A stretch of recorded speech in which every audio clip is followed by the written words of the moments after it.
what we are going to see is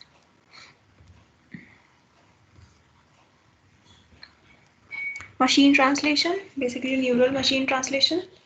And first of all, we are going to see how we can evaluate these machine translation systems. So before starting, it's not in a simple model. Whenever you are creating, you have several matrices uh, that you can use to evaluate your system. That can be your accuracy, your other performance indicators. Okay. So while generating the sentences, basically text. Uh, uh, so while generating these sentences, what happens is you cannot find out. Suppose you have translated a sentence from Hindi to English, and that sentence, because you are translating a sentence from one language to another, there are multiple versions. There can be multiple versions of the same sentence.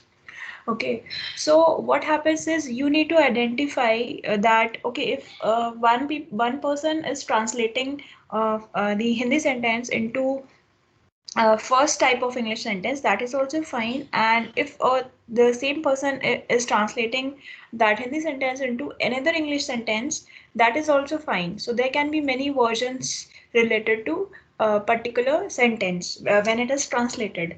Okay, so there are multiple matrices that are used to identify whether the translator, that is machine translator, is translating the sentences correctly or not. Okay, so let's have a look at the matrices. So basically, we are going to see today is precision, modified precision, and BLEU score. Let's have a look at these matrices and how we can identify that that our machine, whatever it is translated, it is good or not. So let's have a look. So evaluation of a machine translation system.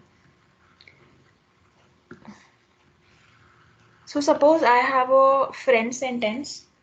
I don't know the sentence, so I just enter that one. So it's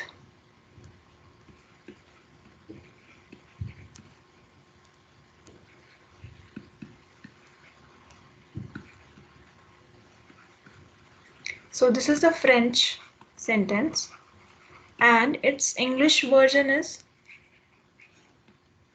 reference 1. So its English version is the cat is on the mat. The cat is on the mat. Another version for this French sentence is there is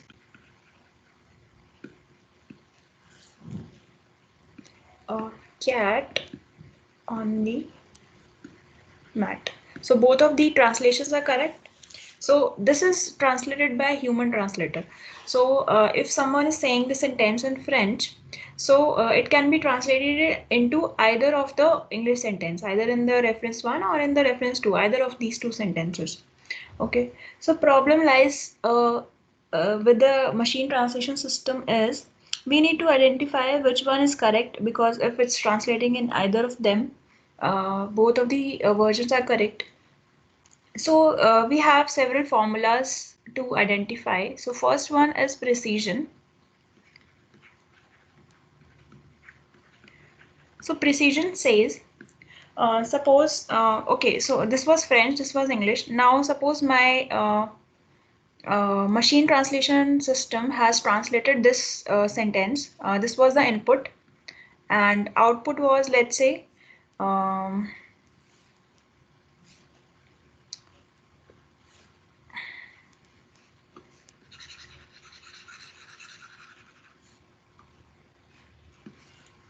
so my machine translator output was, let's say, my system is translating something like a very vague sentence. It's not translating the sentence correctly. So let's say it is giving as output. So my model was not trained properly and it is giving something like this as output. So this original sentence was French sentence, this one, and this is translated to this output, this green one. Okay, so let's evaluate whether it's is translating it correctly or not. So first evaluation measure is precision. So precision is nothing.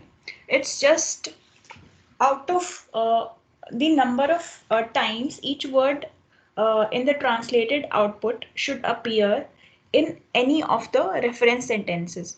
So because the is appearing 7 times in the output sentence, now if I have some other word that is appearing 2 times and so on. So out of the all the words that are appearing in that machine translated output, how many times those words are appearing in the reference sentence. So because this the is appearing in the reference sentence, either of the reference sentence. So if so I will say that my translated output is precise and it's correct if all the words in the output in machine translated output lies in the either of the reference sentence. Okay, so what would be the precision score? So because the only one word is there and it is appearing 7 times, and in the reference sentence the is in first sentence also and it is not in the second sentence also, so output would be 7 on 7. Why? Because this the is appearing in a reference sentence, this one is also appearing in the reference sentence, this one is also appearing in the reference sentence, this one, so each and every word is appearing in the reference sentence, so my precision score is 7 on 7. But so it is very high. So this means my machine translated output is correct, but it is not. Output is the, and it should be somewhat the cat is on the mat. Okay, so output is wrong in, but precision score is just telling that whether that word it is generating is there in the reference sentence or not. Only thing that it is telling. Now, because this was not the correct way, so we modified this to modified precision score. And modified precision score said that, okay, out of all these sentences, we can check maximum number of times each word is appearing in either of the reference sentence. So instead of counting that these appearing both of in both of the sentences, we will only take the this one sentence or this one sentence, and we will calculate the maximum time a word is appearing. So these appearing twice in first sentence and once in second sentence. So we will say, okay, so 2 times it is appearing in this one first reference sentence, 1 time it is appearing in second reference sentence. So we will say, okay, because this is the, and I will count the total number of these in my machine translated output. So there are 7 these in this one, and I will only write maximum number of count of the in the uh, either of the reference sentences. So maximum was 2, maximum of 2 and 1. So I will say, okay, the output is 2 by 7. Okay, so we used modified precision where, okay, now the output is somewhat correct. Okay, somewhat we know, okay, the is correct that a machine translated output is generating, but it should also generate a few more sentences, right? So suppose I have it was also generating the, and it was also generating cat. So so we will also add this one and we will say, okay, 7, and this cat was, let's say, it is appearing once in the machine translated output and it is also appearing 1 and 1, so maximum of 1 and 1, so this would again be 1. So still there is discrepancy, but modified precision worked far better than the precision. Okay, so third approach that came was blue score. So blue score is quite popular one. So let's have a look at the blue score. Third was BLEU score. Now let's have a look at what blue score is. Then we'll come back to this. So blue score is nothing It's just bilingual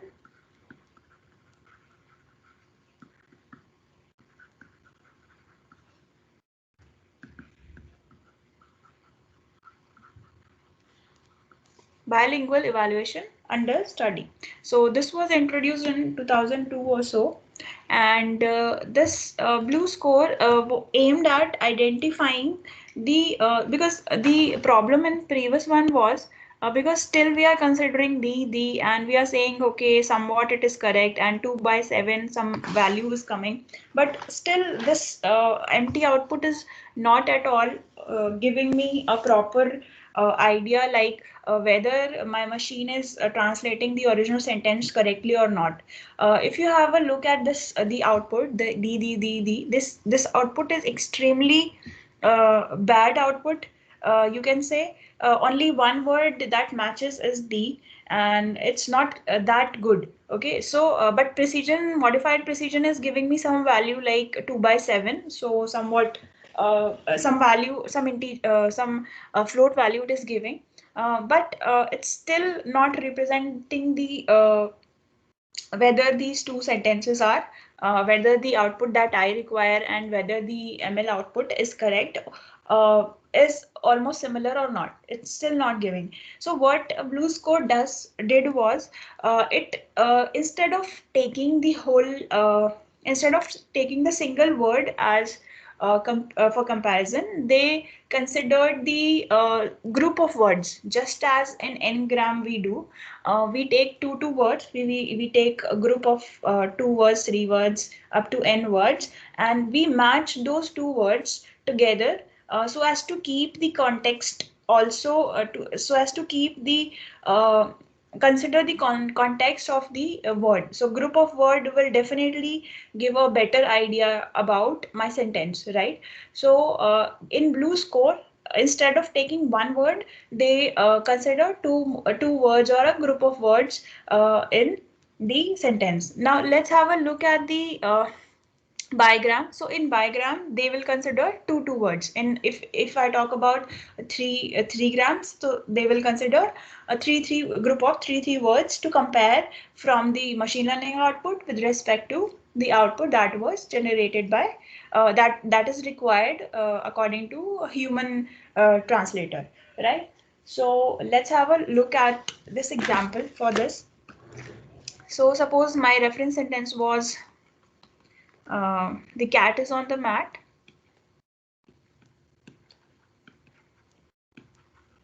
and my another reference sentence was there is a cat on the mat. Okay, and my machine learning model output was the cat and the again the cat, let's say for example, on the mat. So this was the output. Now let's have a look at bigram. So let's talk about bigrams. So in bigrams, we will have group of two words. Okay. So for this, we will consider the cat, cat the cat, cat on the mat, right? So this would be the cat, cat the cat, cat on the and the mat, right? Now let's count the number of values. So for counting, let's see. Okay, the cat. So how many times the cat is appearing in the sentence? So one time and two time, twice. So this the cat and the cat, right? So two bigrams are there. So I will write two. Similarly, cat the is appearing only once. So this bigram is appearing once in the sentence, output sentence. So once, okay, on the is appearing once, and the mat is appearing once. Okay, so let's have a look at the count clip. So count clip is nothing. So we have seen in the previous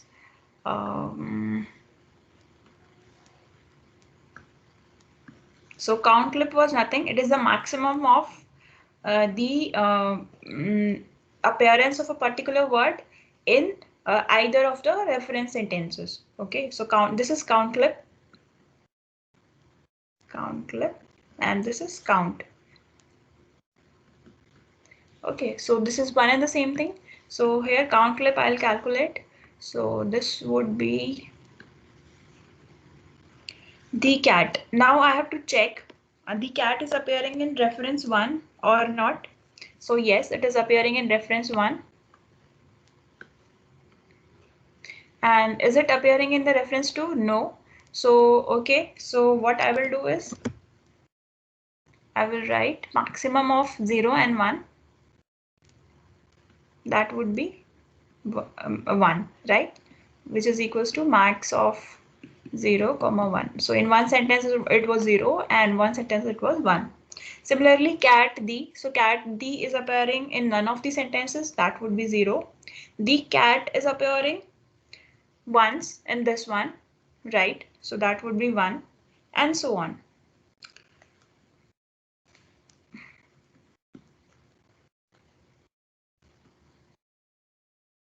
Okay. Now, so these are the counts and these are the count clips. Now to calculate the modified precision, again the formula would be the same, whatever we have written up till now. So that would be modified precision, sum of all count clips by sum of all counts. So that would be 1, 2, 3, 4, 4 by 6. So count clips. So in modified precision, what we were doing was we were calculating 1 grams. Technically, if you see, so we were calculating 1 grams and we were just calculating single word and their appearance in either of the reference sentences, and we will take maximum of the frequency of that, and that would be count clip for 1 gram.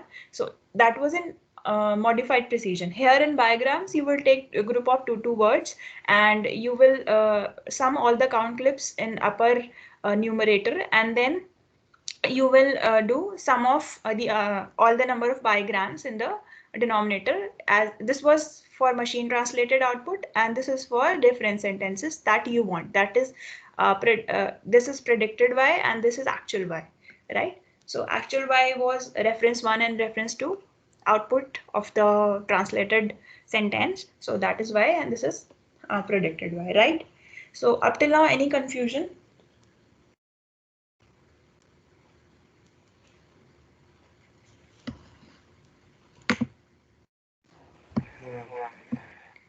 Okay, so let's have a look at this formula. So formula for precision score, modified precision.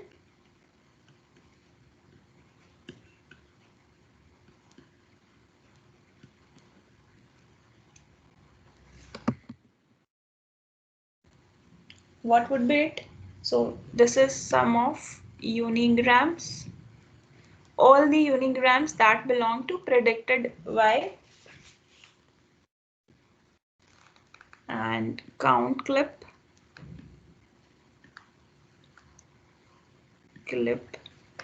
for all the unigrams, and divided by sum of all the unigrams that belong to and count of unigrams, right? So this is a modified precision. Similarly, for Pn, what would be changed was, instead of unigram, you will write n-gram, and here you will write n-gram, and that would be your BLEU score. That would be for Pn, probability for Pn, right? Instead of modified precision for this was P1 initially, right now this would be Pn. So this is the formula. Okay, so now one more thing. So this is your BLEU score. Ultimately, your BLEU score is this. Now one more thing is added in the BLEU score, that is brevity penalty. If you have heard this term, penalty. So brevity penalty is nothing. It's just a adjustment factor. So whenever you are calculating this blue score, now let's have a look at what blue score would be if two sentences are exactly identical. So any guesses? Suppose my machine translated output is cat is on the mat, and it is exactly the same as reference one, which was cat is on the mat. So what would be the blue score? That should technically be one. One, right? Because all Because this, my score is also one. yeah, right, exactly. So this in that case, blue score P1 is equals to P2 is equals to P3 is equals to P4 equals to up to 5 sentences are there. We can generate 5 grams. So P5 is equals to 1. So all would be 1. If you calculate P1, so P1 would be unigrams, cat, cat by cat. So you will sum all these. Then P2, group of 2 grams, that is bigrams. So that is again 1. If you create trigram, that would again be 1. Okay, so blue score is 1 in just in case two sentences are identical. So this is just one scenario. So brevity penalty is nothing. So BP, if I talk about, is there is a formula for this. Okay, no need to get into detail of this. Just one thing, brevity penalty is the adjustment factor. And why do we do this, why do we require this is because whenever we are suppose we are generating a very basically it penalizes the translation system if a translation system is generating very short sentences. Suppose I want output, my input sentence was very large and it is generating output that is very small. So the in the generated output all the words will automatically be lying in the either of the reference sentences. If my output is generating for 3-4 words, let's say, so there are chances, there are very high chances that these 3-4 words will lie in either of the reference sentences, right? Either of the translated sentences. So blue score would be very high. Okay, so that is why BP, that is brevity penalty adjustment factor, is multiplied, and this will reduce, or this will penalizes if my translation system is not able to generate lengthy sequences as my output is expected. Okay, so in that case brevity penalty is multiplied. So final formula for blue score would be multiplication of this one. So final formula is blue score is equals to brevity penalty multiplied by exponent. We do exponentiation always to reduce the calculations, basically 1 to 4 t n. So this is basically we are doing averaging for all the n grams, P1, P2, P3, P4. We are averaging across all of the n grams, and we are doing exponentiation. We want to always scale the things. Okay, and then we are penalizing the final score. So this is the final formula for blue score. Okay. So this is how we evaluate our translation system. So in upcoming lectures, we'll see uh, neural translation system in detail and statistical also. So let's have a look at, because we have time, so let's have a look at neural translation system. So in last class, we have seen sequence to sequence modeling. That was also a translator where we have, so in sequence to sequence what we had was we have a sequence, whole sequence, and we that is generating a intermediate representation, and using that representation the output was generating. So I will just give a quick overview of sequence to sequence. So in sequence to sequence what was happening was there was a whole set of uh, you can say hidden states for encoder, and this whole hidden sequence hidden set of hidden states will generate some representation. Okay, some intermediate representation. And how it is generating that representation? By storing some memory from the previous activations and from the present input, previous activation and present input. So it's storing some memory and so on. So ultimately, because of its memory, it is generating some values, right? So some vector of values over here. So this is intermediate representation. Now, using this representation, my decoder was, I'll give some start seed sequence as input and it will generate something. This will again be given as input to decoder and it will again generate something and so on, right? So this was sequence to sequence. So one flaw to, we discussed several flaws for this. So first one was the words that are later in the sequence and the word that were much previous in the sentence, they were not given much attention. So previous words were ignored because they are multiplied by so many values, so many activation values, as we keep on moving to further time steps. So this problem was there. And second problem was because whenever we are translating a sentence in a general scenario, suppose you know Hindi, so you are translating a sentence. So Ram was eating something. So whenever I say Ram, so you will say, okay, Ram, they are talking about Ram. Ram was eating. So you will say, okay, Ram kuch kha raha tha. So something like that. You will generate some intermediate representation.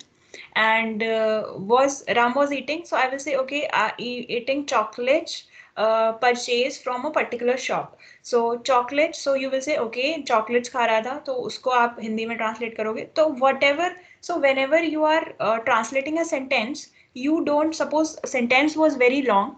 Ram was eating chocolates from purchased from a particular shop. So sentence was large. So you are not storing this whole sentence in your memory and you are not generating the sequence from this whole sentence, right? You are not doing that. What you are doing is you are imagining Ram and you are okay, kuch kha raha tha, something like that. You will generate this one, you will generate okay. So in general scenarios, we as humans, we don't store the larger sequences in our memory. We generate representations as soon as that sequence is coming. Okay, so this idea was utilized for translation. So this idea was not there in the sequence to sequence, because in sequence to sequence the whole sentence it is storing in the memory, generating activation for the whole sentence, whether it is a very long sequence. So that was actually creating problem, because influence of Ram was lost, influence of previous words were lost, right? So that is why, so what happened was, so then came the attention models. So this is the idea behind use of attentions. So up till now, whatever is talking about is clear or not? We have, so two disadvantage of sequence to sequence. First was this initial words were not given attention, and second thing, for the larger sequences, attention will generate something intermediate instead of storing the whole sequence with a representation that is in the as the output of the encoder, right? So this is the background on sequence to sequence. We already know this one, right?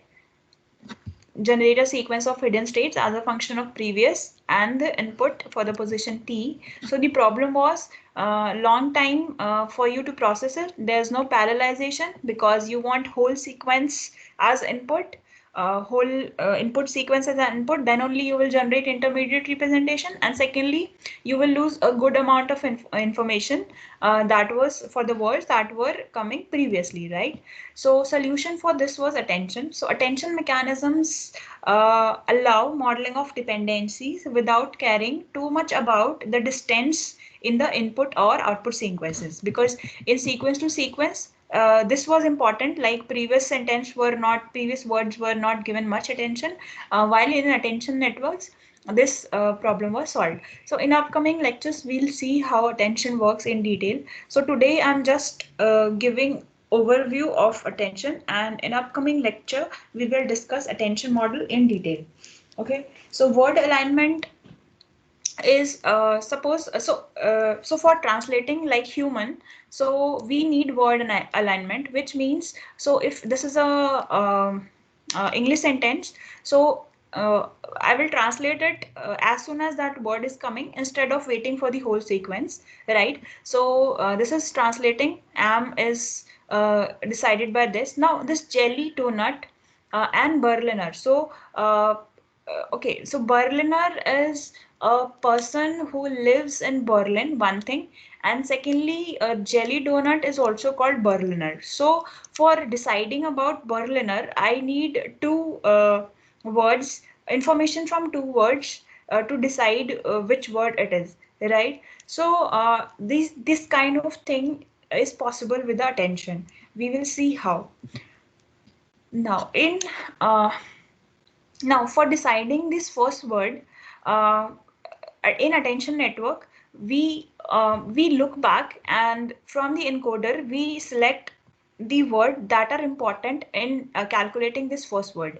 For second word, we will again look back in the encoder, and we will say, okay, second word was important in deciding my second word of the decoder.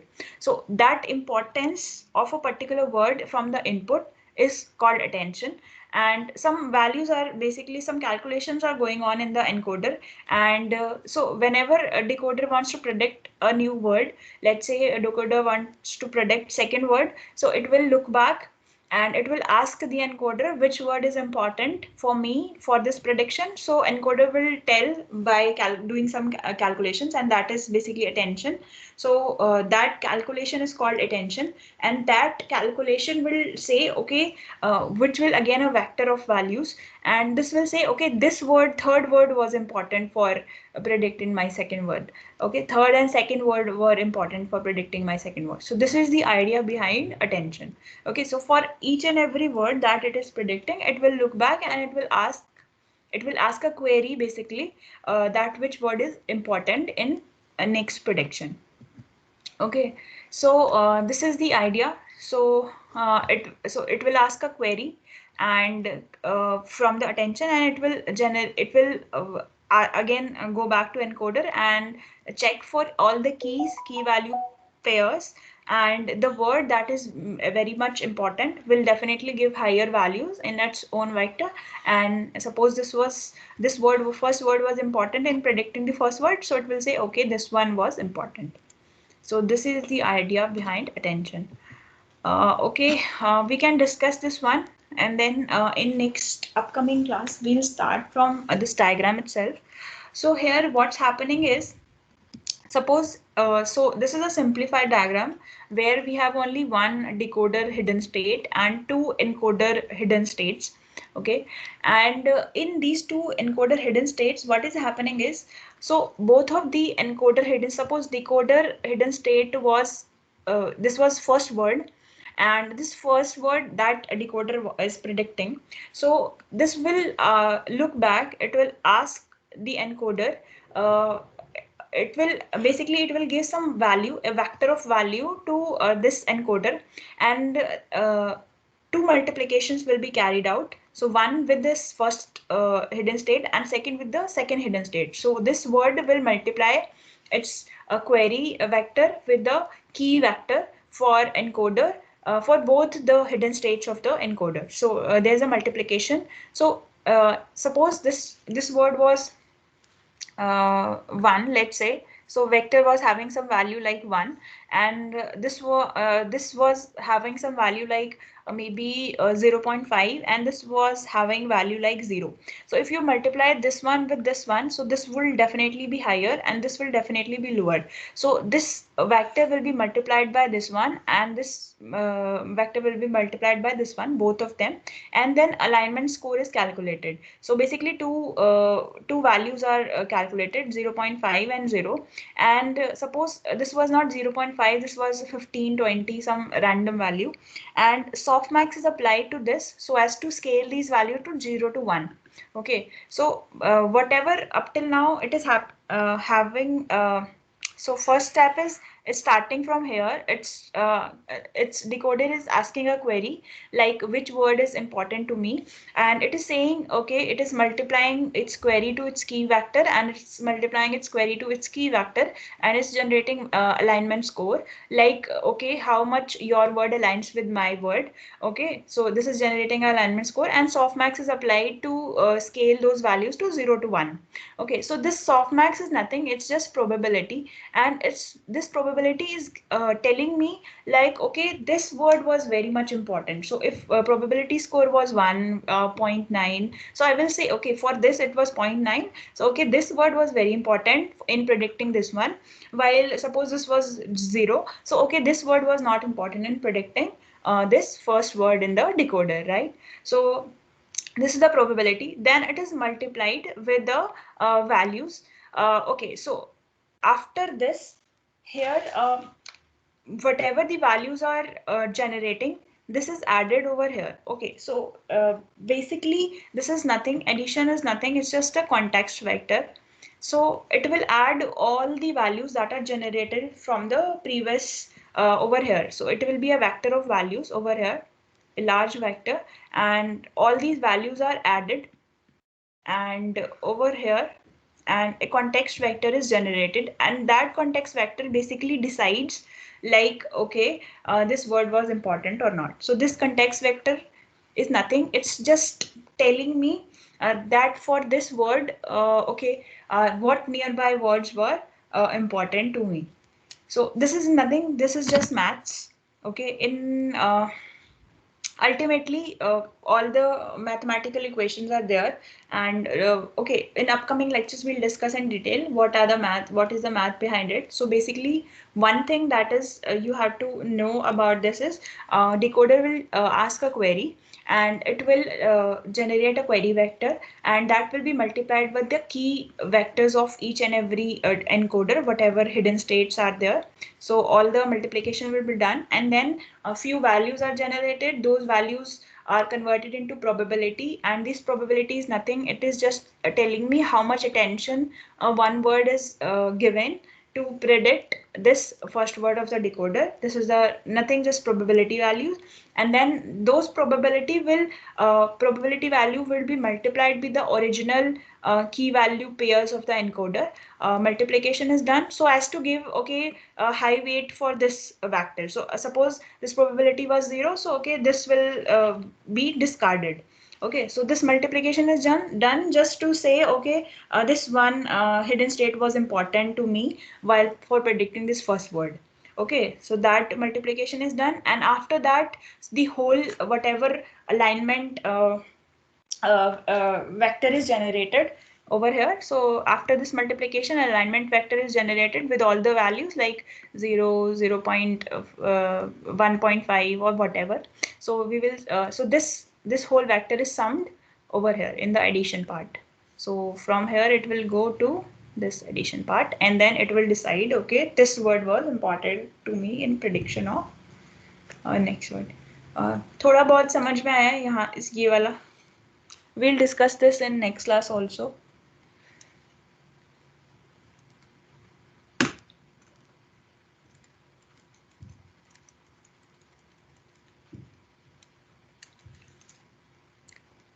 Do I need to repeat this one?